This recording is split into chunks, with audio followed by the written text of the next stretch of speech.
कहते हैं कि राजनीति में कब क्या हो जाए कोई नहीं जानता। कौन किसके विरोधी से समर्थक बन जाए किसी को नहीं पता।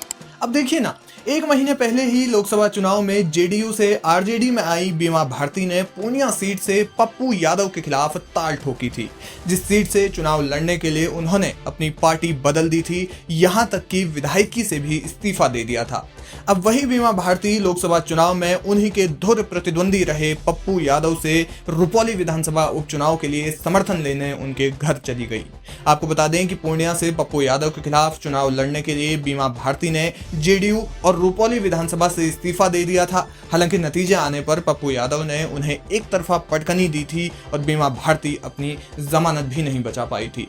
अब रुपौली विधानसभा सीट पर उपचुनाव होना है और आरजेडी ने बीमा भारती को अपनी प्रत्याशी के रूप में चुनावी मैदान में उतारा है और इसी उपचुनाव के लिए उन्होंने पप्पू यादव का समर्थन लिया, जिसके लिए वो उनके घर गई और पप्पू यादव से मुलाकात की। साल 2020 में हुए विधानसभा चुनाव में बीमा भारती ने लोक जनशक्ति पार्टी के शंकर सिंह को करीब 19,000 वोटों से हराया था। अब इस उपचुनाव में शंकर सिंह एक बार फिर से बीमा भारती के सामने चुनावी मैदान में हैं, लेकिन निर्दलीय प्रत्याशी के रूप में, क्योंकि लोजपा आर एनडीए का हिस्सा है और इस सीट से जेडीयू ने कलाधर मंडल को टिकट दिया है।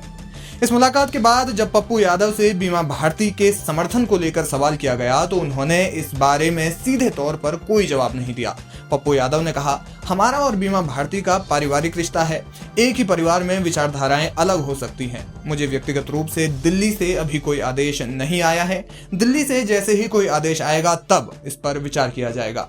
हालांकि माना जा रहा है कि चुनाव नजदीक आने पर पप्पू यादव बीमा भारती का समर्थन कर सकते हैं, क्योंकि आरजेडी और कांग्रेस इंडिया गठबंधन का हिस्सा है। दूसरी ओर आरजेडी पर पप्पू यादव की निर्दलीय जीत का भी बड़ा प्रभाव है।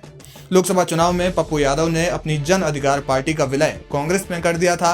हालांकि बाद में गठबंधन का हिस्सा होने के बावजूद आरजेडी ने इस सीट से चुनाव लड़ने का ऐलान किया और प्रत्याशी भी उतार दिया।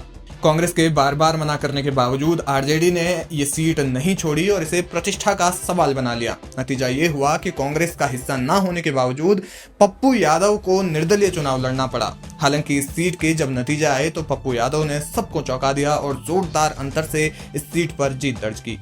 रुपौली विधानसभा पर नजर डाली जाए तो ये सीट बाहुबलियों की सीट मानी जाती है।